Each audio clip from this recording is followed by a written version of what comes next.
Okay, well, good morning, gentlemen. It's great to be here. I love that video. It brought back a lot of memories of my short 2 years, 6 months, and 22 days in the U.S. Army in the late Who's 60s. counting? Yeah, but who's counting? Well, I think I should start out by addressing the question of how did I get involved in this subject of internet voting in the first place? And it has to do with my progress in writing a series of books. And I was working on one called Home Attitude, about home automation, how to make your home smart, which, by the way, has since been published. And in fact, I think I gave a talk about this at one of your meetings that was held at First Congregational Church a few years back. And I was telling a friend of mine in Florida about this progress I was making on this new book. And he said, you know, that might be interesting to some people, but what would be really interesting is why don't you write something called Election Attitude? Why don't you write about the American system of voting? Not the politics, but how we actually vote. And I said to my friend, Tom, I really don't know anything about that subject. I've been voting for more than 50 years, but I really never investigated exactly how it works. And he said, well, you just Google around. You like to do research as you've done for your other books, so you'll find a lot of meat there. Well, he was right. What an underestimate it was. And my eyes really opened about the antiquity of our voting system. And I decided to write this book to open the window on this subject and give people an alternate view of what had been accepted as we can't vote anyway, except for the way we've always voted. And I do not accept that premise. So I'm going to discuss this first of all, in a bipartisan way. I have no political agenda here. Yep. I'm a registered independent voter in Florida. And by the way, I can show you here. I'm going to do a screen share just for a moment. And there you can see that I requested my mail-in ballot. They sent it to me. I received it. I filled it out. I mailed it back. They received it last Saturday and it was counted. And you can see in the lower left there, the green circle, ballot 1 has been counted.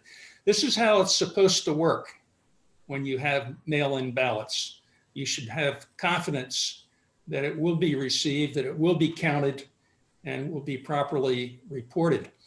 And the website there in Flagler County, Florida, shows those 4 chevrons, and they light up one by one over the course of time between when you requested the ballot and when your ballot was actually counted. So it can work, even though I think there's a much better way, but mail-in ballots can work if the state properly plans and trains and administers the process. We've recently seen, of course, that Pennsylvania has not done that, and that's going to hold things up potentially for quite some time. So I'm going to touch on this subject in 4 categories. First, I want to describe the big picture of voting in America as I see it. And secondly, I'll address the question, why is it that we can do almost everything with our smartphones or with a web browser on our desktop or laptop? We can do almost anything except vote. Why? Why is that? And then third, I'll discuss mail-in ballots specifically. There's a lot more than meets the eye to that particular subject. And then number 4, I'd like to describe for you how voting could work if we used our smartphones. Is it secure? Is it accurate? Is it private? Is it verifiable? A lot of questions. And I will address as many of those as I can. I know that you'll have a lot of questions as we go through these topics, so I'm going to allow time to do my best to address the questions that you may have. But let's start first with the big picture. The big picture in 2016 was, which is when I wrote this book called Election Attitude. I was quite amazed to find that America, which you would think would be the model democracy, that our voter participation in that year ranked somewhere around 50th, 50th in the world in terms of participation. Some countries have mandatory voting participation, and if you don't vote, you get a fine. Some countries will take your passport away if you don't vote, but we don't, and I'm sure we never will. And so we have had very poor participation. Of course, that's changing as we speak here, as we gather this morning. I don't know what the numbers will be. I can't wait to see them.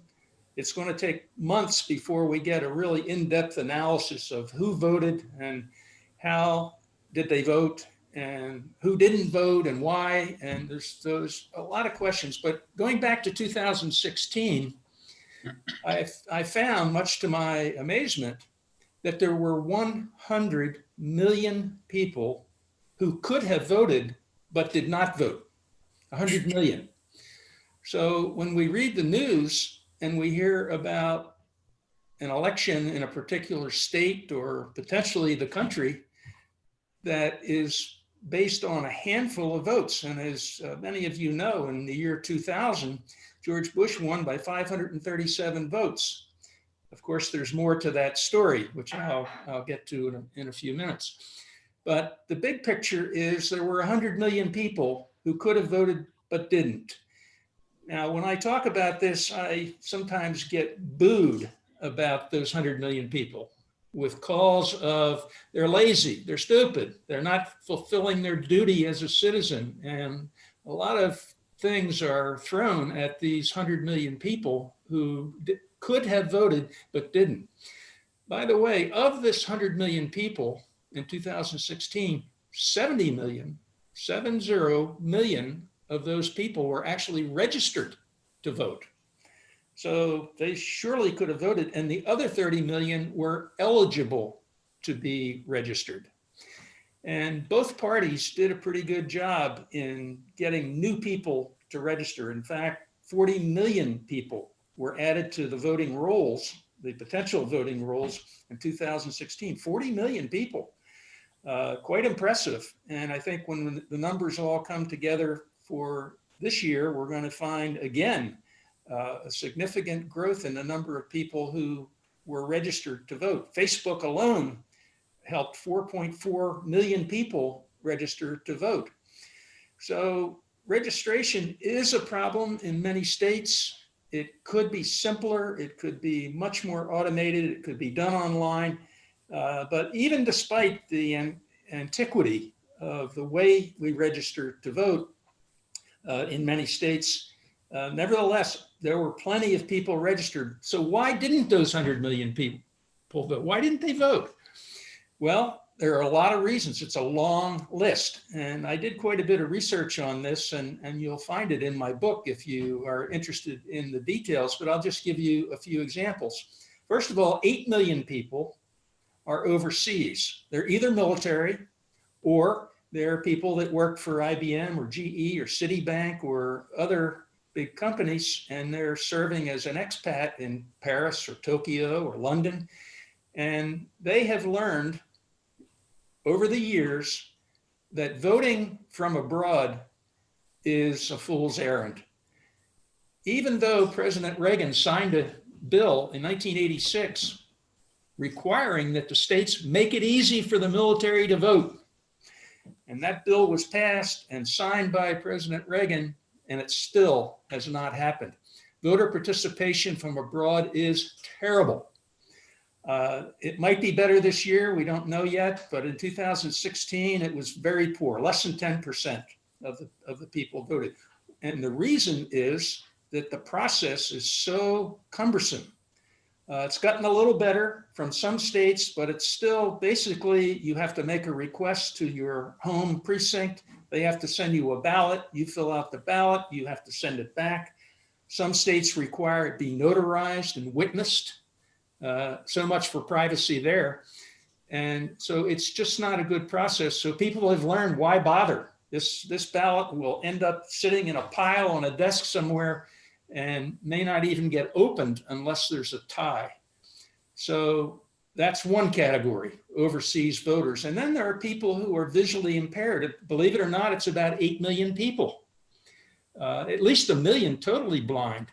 And those people right now are very unhappy. And the reason they're unhappy is because we have given them a choice. As an American citizen, as a registered voter, they have two choices. One, they can go out to the polls and risk their health. Or two, they can ask someone to help them fill out the ballot and give up their privacy. So which do you want to give up, your health or your privacy? That's the way they look at it.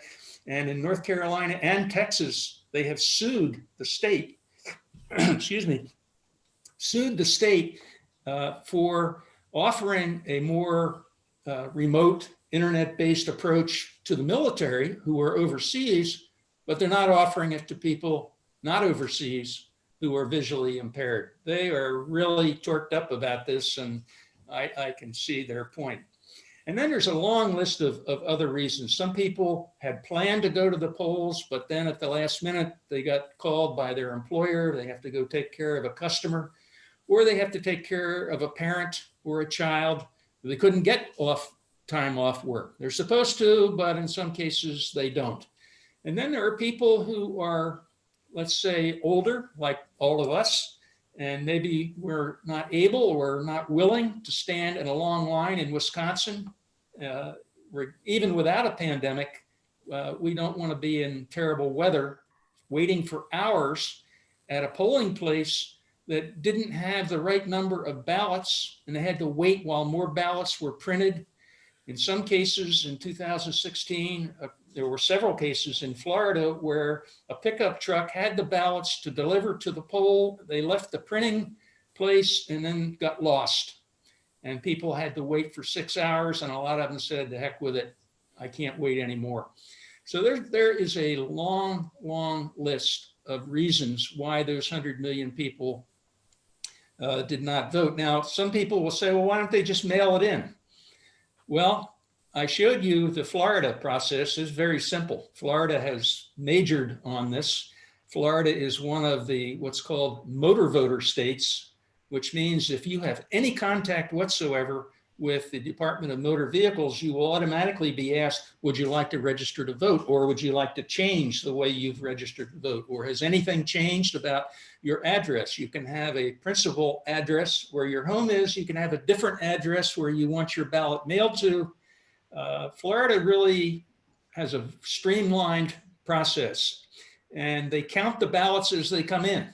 I showed you mine. It was counted last Saturday. Pennsylvania has a law which I cannot understand any basis for it, but the law says they can't start counting the ballots until the election is over. And this is crazy.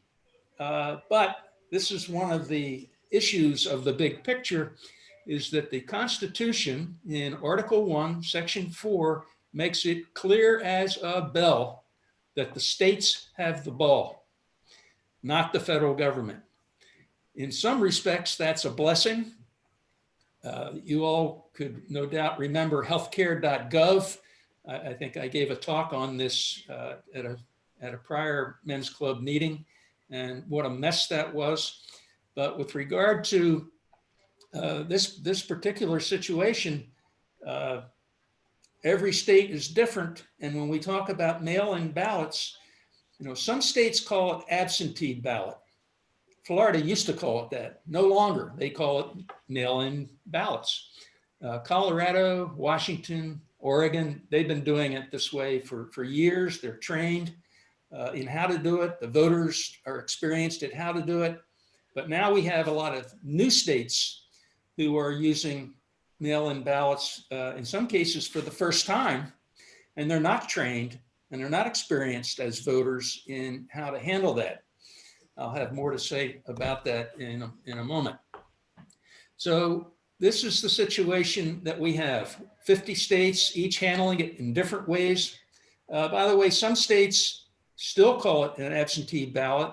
And I think there's 18 states now that still require an excuse in order to be able to mail in a ballot. You can't do it just because you want to, you have to have an excuse.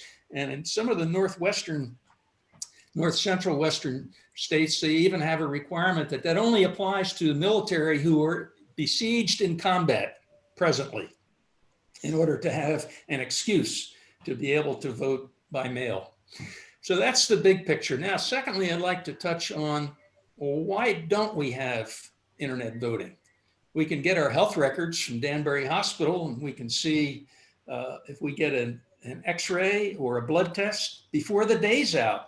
We can pick up our smartphone or web browser and we can see the results. Why can't we vote? Well, there are several reasons.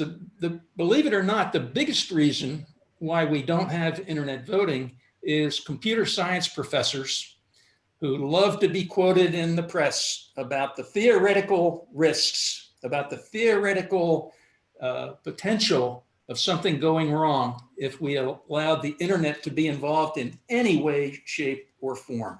They love to talk about these theoretical situations. They refuse to compare the system that we have today to internet voting. They want to compare it to a perfect internet voting situation, a perfect world where nobody has old software. There are no hackers. It's a perfect world. Well, of course, we're never going to have that kind of a world ever. They refuse to compare it to the paper-based system that we have. They refuse to acknowledge the high degree of errors that occur. It's not fraud. It's not mismanagement. It's not flaws in the Postal Service. It's us. It's the voters who make mistakes.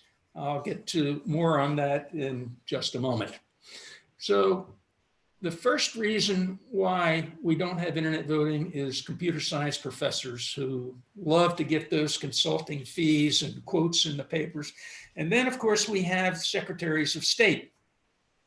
Secretaries of state have the ball on voting, all 50 of them. And they often delegate it to the counties. We have 3,141 counties, and they have different ways of doing things. A friend of mine just this morning in a board meeting told me about his experience voting in Westport, Connecticut, and how smooth and polished that procedure was with regard to sanitation and distancing. And it was an impressive experience for my friend. Well, I can tell you it's definitely not like that in a lot of places. And so this is because each state and county does it their own way. And in addition, secretaries of state are afraid. If I had to give you a one-word answer to why don't we have internet voting, that one-word answer would be fear. I was signing books, election attitude books at the Ridgefield Playhouse.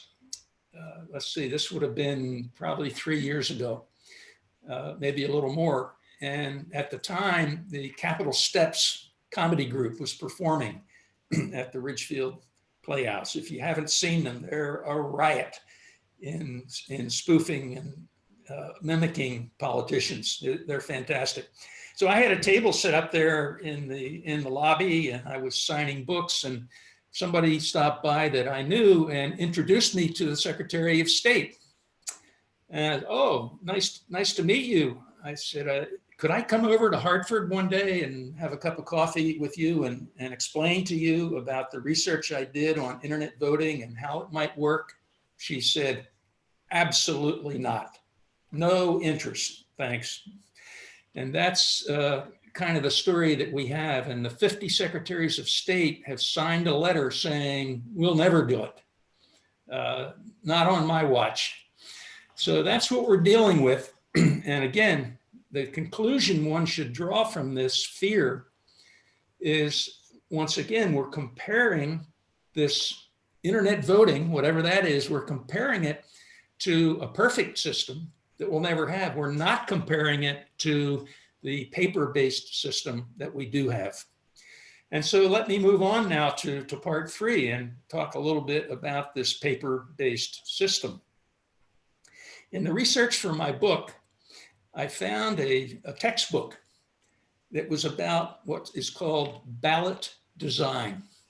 This textbook was a whopper, a huge textbook. I don't remember how many pages, but it was 300-400 pages, a big, thick book. Ballot design is a complicated process.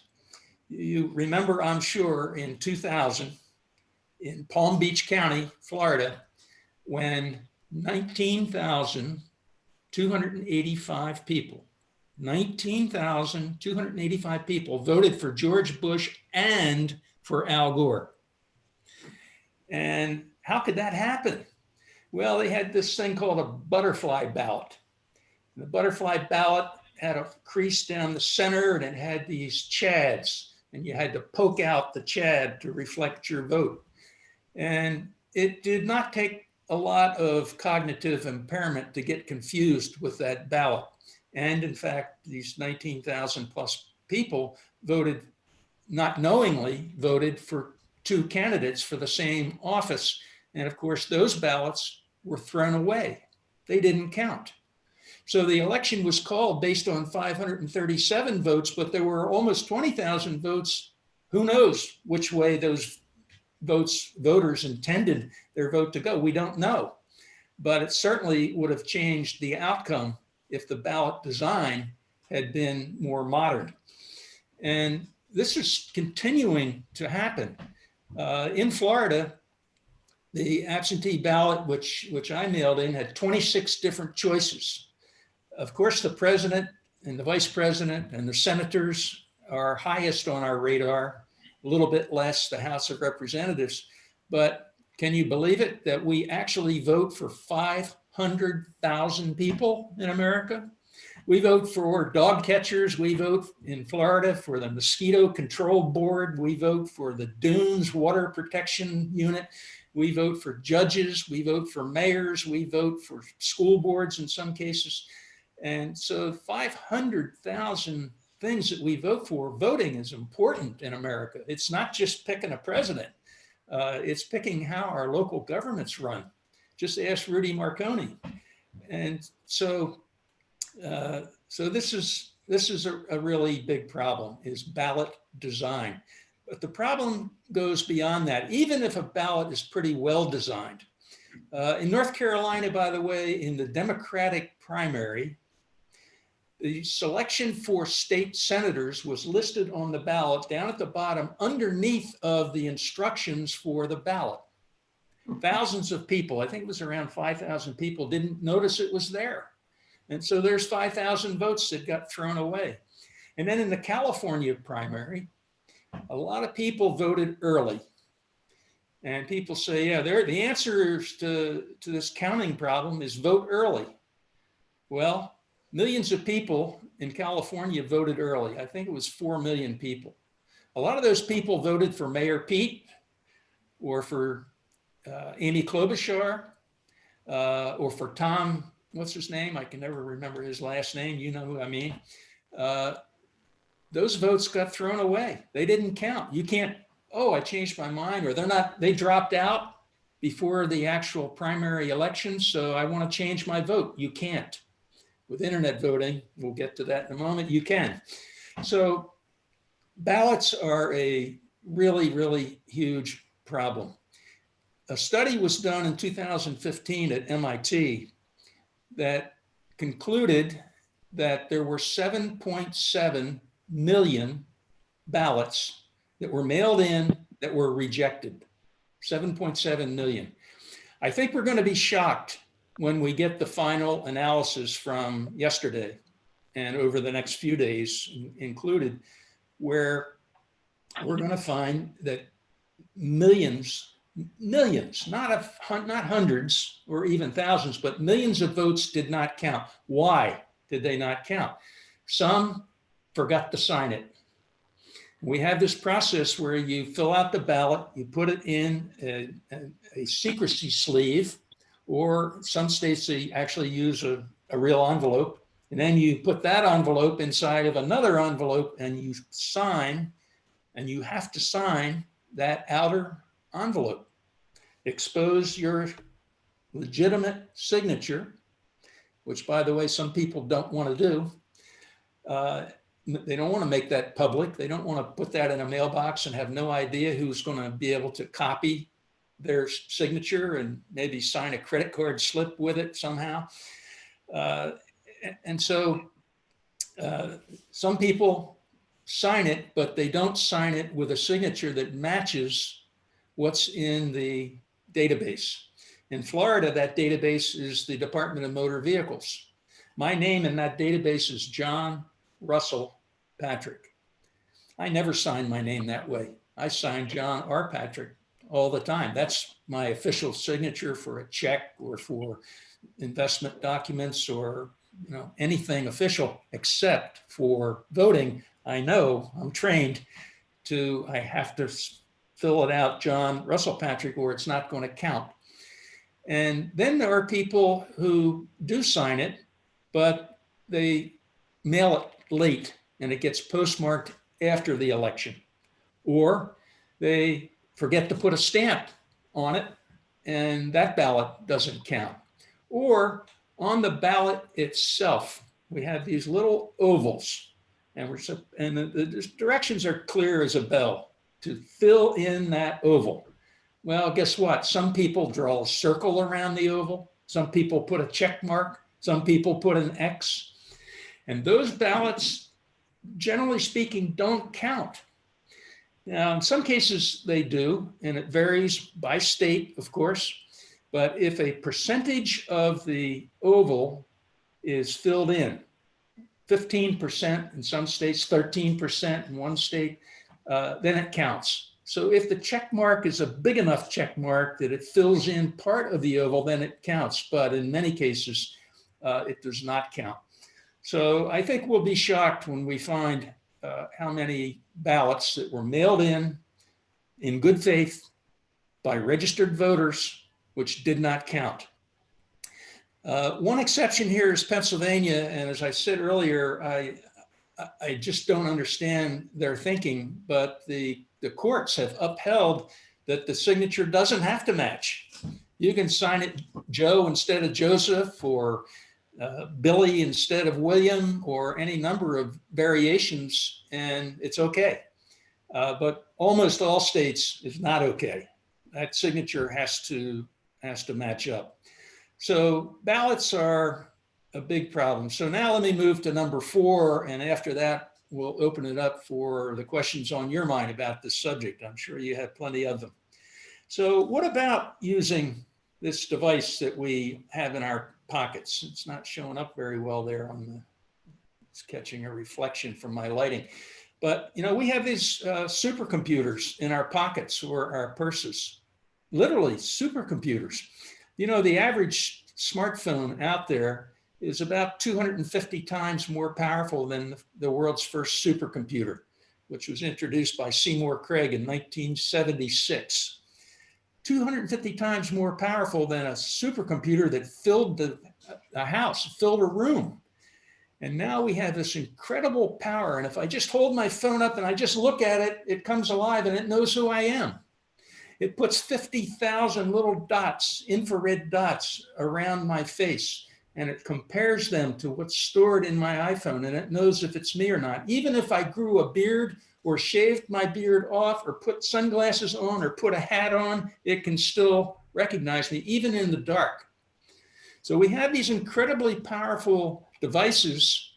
Is it possible that we could use one of these incredibly powerful devices to vote in a way that's safe, secure, private, and verifiable? Absolutely, yes, it is.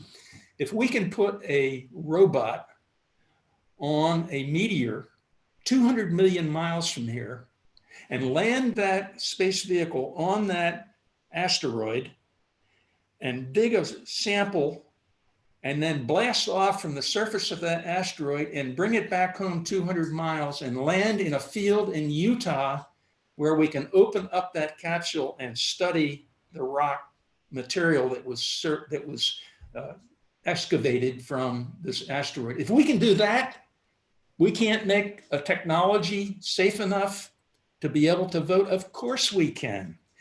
And there are many companies that are focused on this. One called Votem in Cleveland, Ohio. They started internet voting for the Rock and Roll Hall of Fame. They had 2 million people that voted using their smartphones. They had no security issues. Voter participation was high, and customer satisfaction, voter satisfaction was high. They're working now with numerous cities and counties and states to spread that capability. Another company called Voatz, V-O-A-T-Z. It's a private venture capital based startup company in Boston. They developed a system with the state of West Virginia. The Secretary of State in West Virginia is a very open-minded, progressive thinking person. And as his predecessor was, one was a Democrat, the other Republican. They both have very high allegiance to the military. West Virginia has a lot of military people overseas. And so they wanted to make it easy to vote, and they actually did it in the primary this year, and it was successful. There were no security issues. Soldiers loved it. They were able to do things like they do every day with FaceTime with their grandchildren or whatever thing they may do with their phone. They were delighted for the first time to have confidence that their vote would be counted. Utah County also did the same thing and with the same results. Denver has been experimenting with this. They've done pilots. So there are pilots in various parts of the country that have been quite successful. The country of Estonia, about the size of Dallas, Texas in population, they've been doing internet voting now for 15 years. They began in 2005. Every year they make it a little better. Their voter participation is high. They have solved the problem of coercion, which is one of the concerns I have about mail-in ballots, that someone that you live with or someone who visits you offering to help may coerce you into making a choice that's not really your choice. And how do you deal with that? Well, in Estonia, the way they deal with that is they let you vote multiple times, and the last vote is the only one that counts. And so when you say, yes, dear, I voted the way you told me to, then you take a walk around the block and you vote the second time, that latter vote is the one that counts. This is an elegant but simple solution to the problem of coercion, and it's worked quite well with Estonia. The pilots that we have done in America, they've been great, and I thought when I wrote the book in 2016, well, by 2020, we'll have internet voting for sure. Well, we don't, and we're nowhere near close to having it. And frankly, we're not prepared to have it. Iowa brought this image crystal clear to everyone. They had a smartphone app, the purpose of which was not to vote, but for a precinct worker to be able to enter the totals of the votes at that precinct and upload it to the state, the headquarters. The app, which they distributed to these precincts, was untested. It wasn't even a final version of the app. It was a test version. They sent it out. They offered no training. They had no hotline to help people. It was disgraceful. They did everything imaginable wrong. This was the Democratic Party in the state of Iowa. Unfortunately, the press picked up on this and said, well, now we can see that the real problem here is the internet. And of course, the problem was not the internet. The problem was incompetence, lack of testing, lack of properly administering something that should have been very simple to do. Now, just a few words on how would this actually work if you were to vote with your smartphone? Well, first you would go to your county website. I showed you earlier my website at Flagler County. in Florida.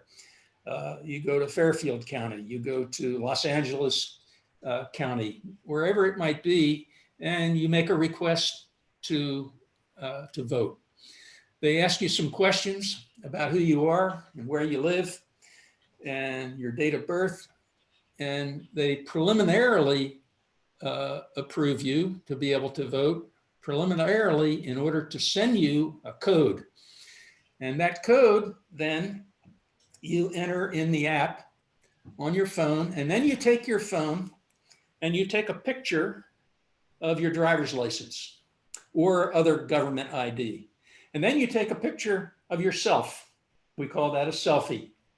And then you upload the selfie and the picture of your driver's license, along with the code that you had received. You upload that to the county. They then apply some very sophisticated artificial intelligence software to compare your selfie to your government picture to determine if they're the same. Is this really the person who they say they are? And if so, they approve you for voting. They send you a voting code when the polls open, or whatever their particular rules may be. It might be early, might not. And you vote with your phone, and you vote knowing that they know it's really you. And more importantly, think of the things that could be done. Think of those million people who are totally blind, who now can have their smartphone talk to them and say, you have selected this particular candidate. Is this the candidate you want? Yes or no? And you say yes or no, and your smartphone understands your voice. They know it's you, and they say, okay, we got you there. Or another beautiful benefit is the basics of how the web works on a smartphone. I told you about Palm Beach County and the butterfly ballot and how people voted for 2 candidates. Well, think of Amazon. You're ordering a shirt online with your smartphone, and you get to the shirt. Yeah, that's the shirt I want. And that says pick a color, red, blue, green, or yellow, or pick a size, small, medium, large, extra large. You can't pick 2. You can't say my size is small and medium, or my color is blue and red. You have to pick 1. It's just how it works. And so that would eliminate these confusing ballot designs. Also, you might click on the person's name, and up comes a page that says, thanks for taking a look at my page. My name is Bill Smith. This is my experience. Here's why I think you should vote for me. Click here to learn more about me and things I've voted for in the past and bills that I have introduced. Learn more about me. So many people rightfully say, the real problem with voting is voter education. Well, okay, I'm not sure that's the major problem, frankly, but we certainly could improve on that in many ways, using the power of our phones and using the ability to address accessibility issues that millions of people have, whether it's hearing or vision. So it can work, it does work. My outlook is that it's going to take, unfortunately, even longer than I had thought. It's going to require grassroots initiatives, county by county, state by state, and eventually this is going to catch on. We know that the future will be that way. In 2016, when I wrote the book, Election Attitude, I thought we would have it by now. Now I would say, well, we do have some cases of it. We have some trials that have been successful. 2022 midterms, I'm sure there will be more trials. 2024, hopefully there will be quite a bit of activity among the various states. Before I stop there and open for questions, I want to tell you about something that is possible with internet voting that's not possible, certainly not practical with paper ballots. And this is a new method of voting that I think would be a great thing for our country. It's called ranked choice voting. You'll hear more about this, RCV, ranked choice voting. I just got the results that Massachusetts turned down the voting for this new method of voting. I attribute that to a poor marketing job on behalf of the people that proposed it. The state of Maine has adopted it, and a number of cities and counties across the country have adopted it. So what is this ranked choice voting? Well, the origin of this has to do with hung elections. This happens not that infrequently in mayoral races, where you may have, let's say, 3 candidates, and you have the election and nobody gets 50%. And so what do? Nobody got a majority. Well, some states allow it. If the top vote earner was 33%, then they win. That's how it works in Maine. But most places you have to have a majority. And if you don't have a majority, then you have to have another election. And we've seen this from time to time. We may see it this time. Having a redo of an election is costly. It has a very negative impact on poll workers, on voters. It slows everything down. It's not a good thing. So here's how it works with ranked choice voting. First of all, you open up the primaries. In Florida, where I'm registered, I can't vote in the Republican primary or the Democratic primary because I'm registered as an independent. Why can't I vote in a primary? Well, North Dakota now has a beautiful system where they open up the primary and they have lots of candidates, and the goal of the primary is to pick the top 5. It could be 5 Republicans, it could be 5 Democrats, it could be 2 of one, 3 of the other, 4 of one of the other. And the top 5 candidates with the most votes in the primary then advance to the general election. In the general election, voters don't just say whether they want this one or that one. They say, this is my first choice, here's my second choice, my third choice, my fourth choice, my fifth choice. Okay, then the votes are all tallied, and somebody's going to end up in 5th place. Whoever that unfortunate person is that ends up in 5th place, they're out. However, people who voted for that particular candidate made other choices. They had a second choice, a third choice, a fourth choice, and a 5th choice. And so those 4 choices, if they were made, and you don't have to make all 5 choices, but assuming that you do, then those ballots, which had picked the loser as their first choice, those ballots get redistributed to the remaining 4 candidates. And then whoever's in 4th place gets out. They're out, but there's the choices that were made by those voters that had picked that person who was number 4. Their second choice, third choice, fourth choice, etc., gets rolled up, and it keeps rolling up. It's called an instant roll-off. With the internet, it takes seconds, and you are guaranteed with this process that you will have somebody will get more than 50% of the vote. There are a lot of benefits to ranked choice voting. I won't dwell on this, but I can keep your eye out for this. It offers in my opinion, a strengthening of our democracy by really listening to how we feel about things. One of you and I may agree on a first choice, but we may quite disagree on second and third choices. And so it allows us to express our real feelings about candidates, and it has a subtle benefit that the 2 major candidates that have $1 billion each behind them may not attack each other so much, because if you're attacking the other guy, you're attacking people that voted for that other guy who may have given you their nod as the second choice that ultimately could end up causing you to win. So it's a beautiful process. I think we'll see it spread. It will take time. And unfortunately, as I said, the states have the ball.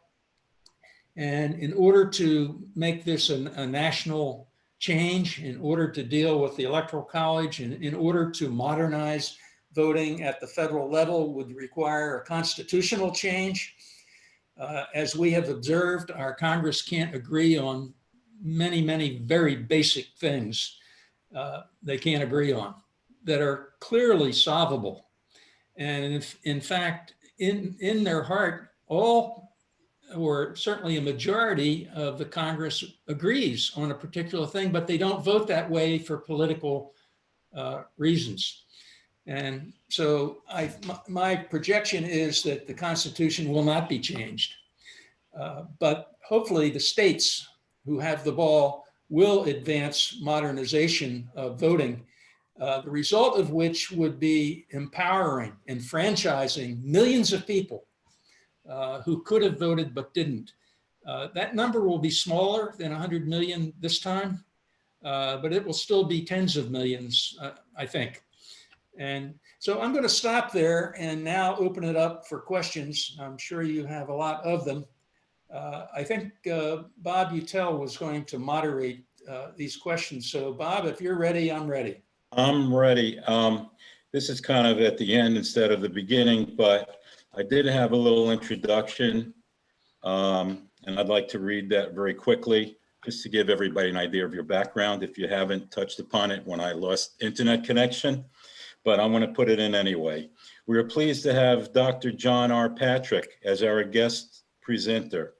John has been a presenter for us quite a few times over the years. John is a Danbury resident, formerly vice president for internet technology at IBM, and author of 6 books, including Election Attitude, How Internet Voting Leads to a Stronger Democracy. John is an active philanthropist in our area. John used to live in Ridgefield as well, right? Right, for 40 years. Okay. Probably everybody knows who you are then. He was formerly a member of the board of Danbury Hospital. And we lost you. We lost you, Robert.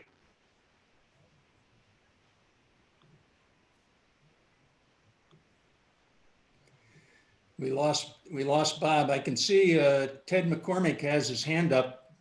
Yeah, Ted, why don't you ask the question and Okay, first of all, I don't have a smartphone, so that's not a way that I could vote, even though they don't do it now that way. It is easy in some places. It's easy in Florida, as I described earlier. It's easy in parts of Connecticut, but if you go to Montana or South Dakota or Wyoming, or if you're overseas, there's a lot of places where it's not easy. And the rules that are set up to register voters in some cases is difficult, and it's difficult on purpose to make it hard. There are politicians, believe it or not, who don't want more people to vote. They don't want it to be easier to vote. They like to just keep it the way it is, keep re-electing the incumbents. Business as usual is just fine. I'm glad you made the point, Ted, about you don't have a smartphone. Yeah, there are a number of people who don't have a smartphone, don't want one, don't have a computer either, and could care less about the internet. That's okay. In Estonia, as I mentioned, they've had internet voting for 15 years, but it's not mandatory. You can still go to the polls the same old way. You can still mail in a ballot. What I envision happening in this regard is places like Founders Hall and local public libraries, I believe will play a role in assisting people to use the internet to vote. Because as I mentioned, there are significant benefits to people who have any form of impairment. It can also better elucidate the background and so forth and positions of candidates. So I didn't mean to imply in any way that mobile voting should be the only kind of voting. I think eventually it likely will be, but that's going to be probably quite a number of years. Okay, let's go to the next question. I see Charlie P. right, Charlie Frangela. John, the long lines that we saw in particularly in poor neighborhoods, I wonder if people don't have internet connection. You just alluded to the library helping out. That seems counter to the privacy mentioning items that you mentioned before. There's just so much help you can provide without impeding privacy. So how would you deal with the poor that, going back to Ted's question, they don't even have a phone, a smartphone? Yeah, well, there's a lot of ways to do this. As you know, in some polling places, they have curtains that surround the voting booth, the purpose of which is, of course, privacy. Believe it or not, there are polling places that don't have curtains. There are polling places that have volunteers, and if a person raises their hand and says, "Excuse me, I need some help. I don't understand this part of the ballot," and a volunteer comes over to that booth, that presents a privacy exposure. This is the whole idea that I'm espousing here with mobile voting, is that you cuddle up in your recliner chair with your iPhone and it's just you and your iPhone. You know, you have privacy. And so, yes, in the library, they would have to emulate the idea of curtains. But another way to do it would be for a volunteer to show people, you give a demonstration, not a real vote, but a demonstration to say, here's how this works. You click here and then you click there. If you need help, we can help you, but we're going to give you this demonstration to make it really easy for you. And then we'll give you the privacy to experiment. So it can be done. The thing is, we have to want to do it. That's the problem with modernizing our voting system. We need to have the political and technological will to do it. It's not a technical problem. It's an attitude problem. That's why I called my book Election Attitude. They probably should have called it inertia. Inertia, that's another one. Okay, I see Mark Lehrman has a question. Mark? We'll come back to Mark. I see Joe Yeah, Ponte has a question. Yeah, Joe Ponte. question. Yeah, go Joe. Yeah, thanks. Can you hear me, John?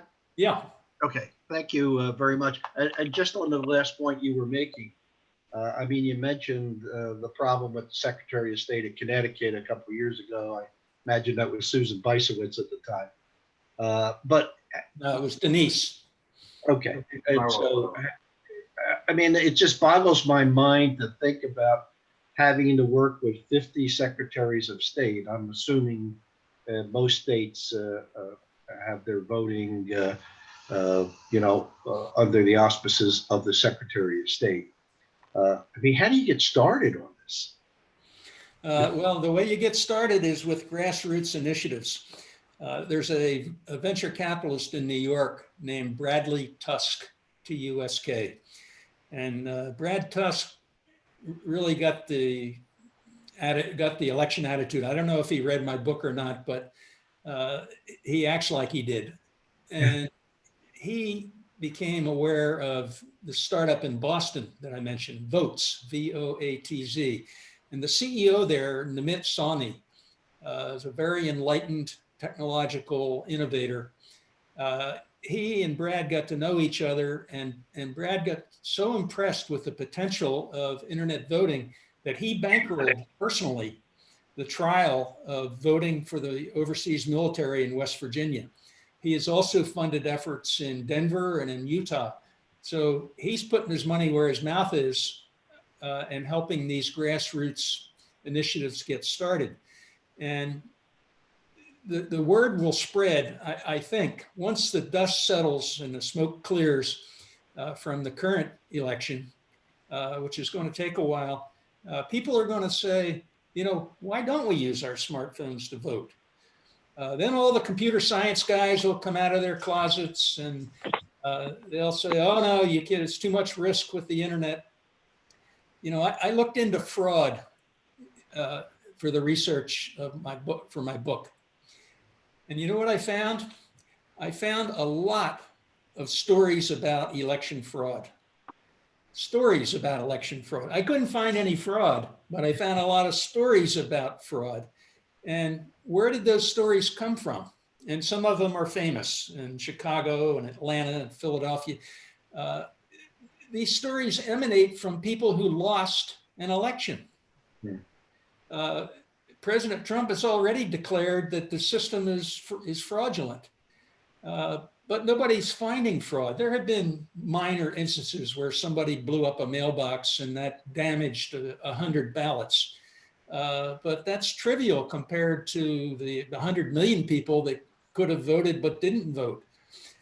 So yeah, I worry about fraud with mail-in ballots over time. I think people will get creative about how to bribe postal workers and how to be able to delineate red mailboxes from blue mailboxes by neighborhood within a county, steal the whole mailbox and dump it in the river or the dumpster.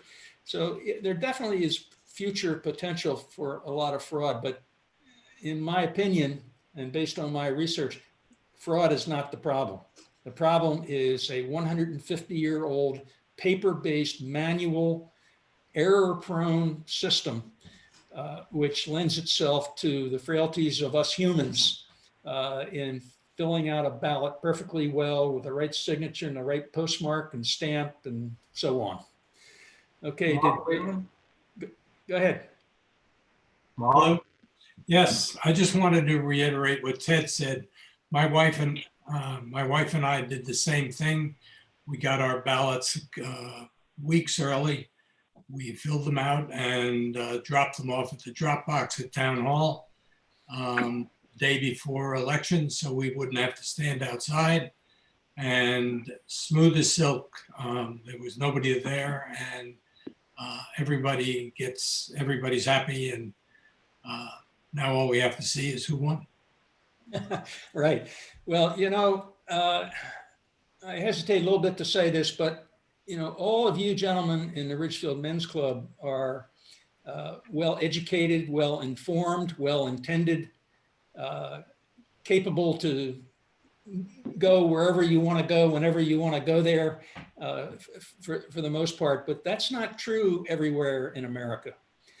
And you go to places, for example, in Colorado, they're a mail-in ballot state, and they've been on that kick for some years now. And so they began to shut down polling places. And the reason to shut them down is economic. It's expensive to maintain a polling place, to get all these machines out of a warehouse and to get them into the school auditorium and to check them out, make sure they work, and to get all the volunteers in place and trained. And it's a non-trivial exercise to perform. And so they shut. The new voting place is 75 miles down the road. And this person doesn't have a car or has no way to get there.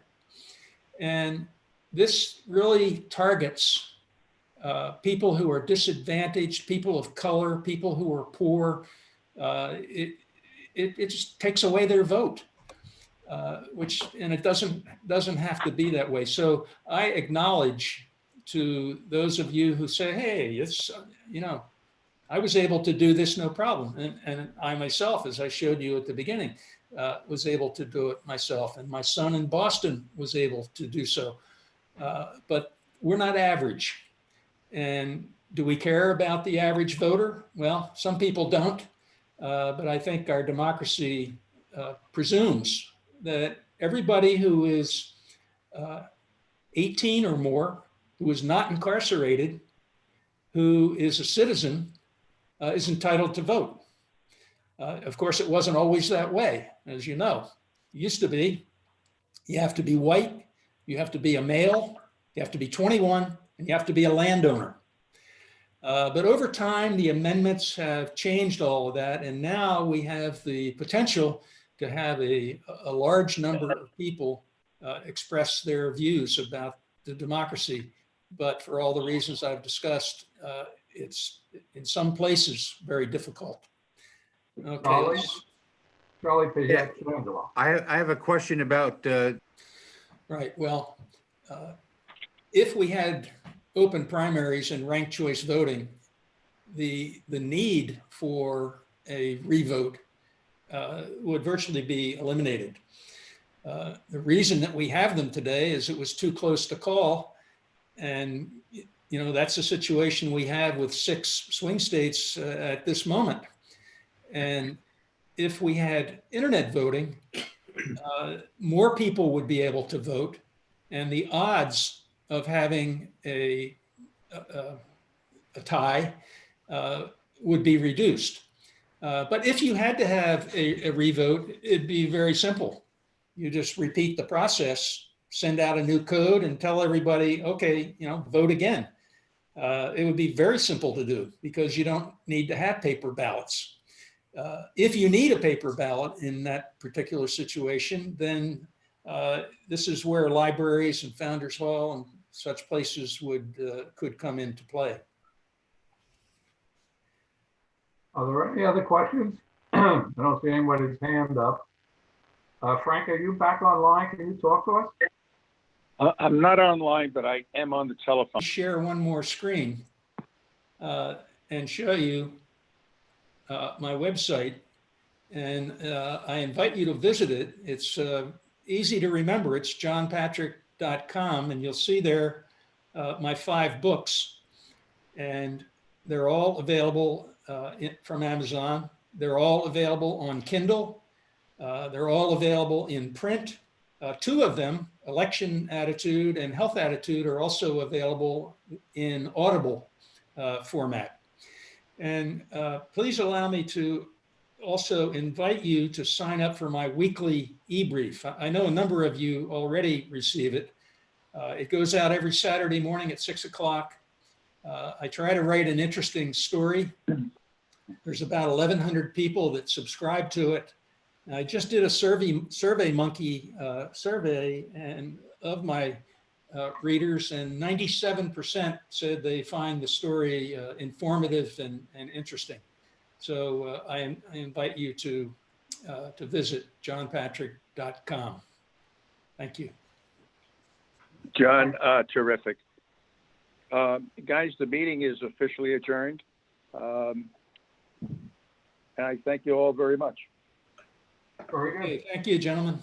Thank you. Thank you very Goodbye much. Take care.